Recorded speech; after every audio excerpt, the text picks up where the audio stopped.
Good day once again, and welcome to chemistry tutorials with tutor Taye Emmanuel. We are going to be solving this question in today's class.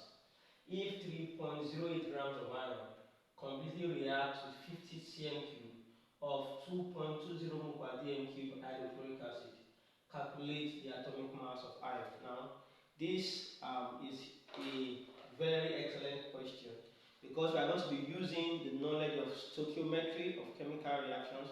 At the same time, I'm relating it with more concepts in practical terms to solve this question. But first and foremost, the first thing is to write the balanced chemical reaction when iron reacts with hydrochloric acid. Of course, when iron reacts with hydrochloric acid, we are going to have iron 2 chloride being formed. Then it liberates hydrogen gas. So this is the balanced equation for the reaction between iron and hydrochloric acid. It means the ratio is 1:2. So 1 mole of iron would react with 2 moles of hydrochloric acid for this reaction to actually be effective. However, in the experiment itself that was carried out according to the question, there is a particular number of moles of hydrochloric acid that was involved. That will now help us to determine the number of moles of iron that react, and from there we'll be able to calculate the atomic mass of iron. Follow me carefully. Okay, so from here, 1 mole of iron. Iron is Fe. By now you should know from the symbol. Iron requires 2 moles of hydrochloric acid. Okay? Now, X moles requires a particular mole from here that we got to. Or let me do it this way first, so that you have a proper understanding of what I'm trying to solve. Number of moles can be calculated using 2 formulas. You can say concentration multiplied by volume. And of course, the concentration must be measured in mole per dm cube, while the volume must be measured in dm cube in order to get number of moles. Another way to get number of moles, another formula, is to say mass in grams divided by molar mass measured in grams per mole. Now, depending on the parameters that is available for you to calculate.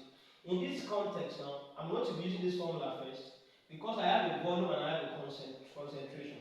So the number of moles of HCl, of hydrochloric acid, involved will be concentration multiplied by volume. The concentration is 2.20. Now the volume is 50 centimeter cube, so I have to change it to what? dm cube by dividing by 1000. So if I press this on my calculator, I'm going to have multiplied by 2.20, that's 0.11 moles. Now it means the number of moles of HCl that we use is 0.11 moles. I will now come back here. As 1 mole of iron requires 2 moles of HCl. So what moles of iron will now react with this? In other words, 1 mole of iron requires 2 moles of HCl.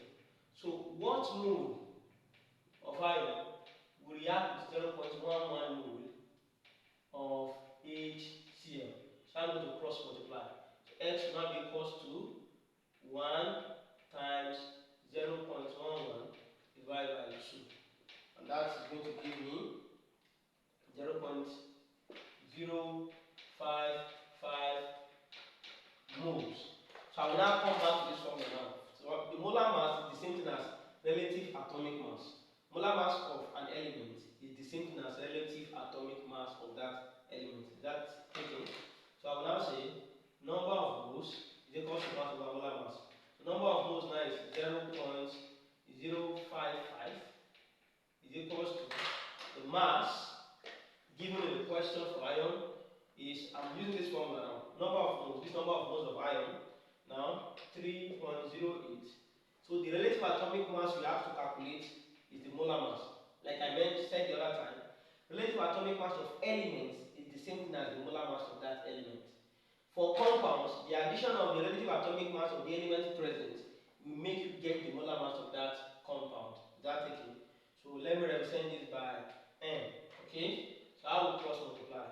So m is equals to 3.08 divided by 0.055.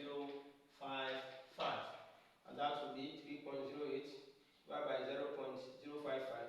That was going to give me 56 grams per mole.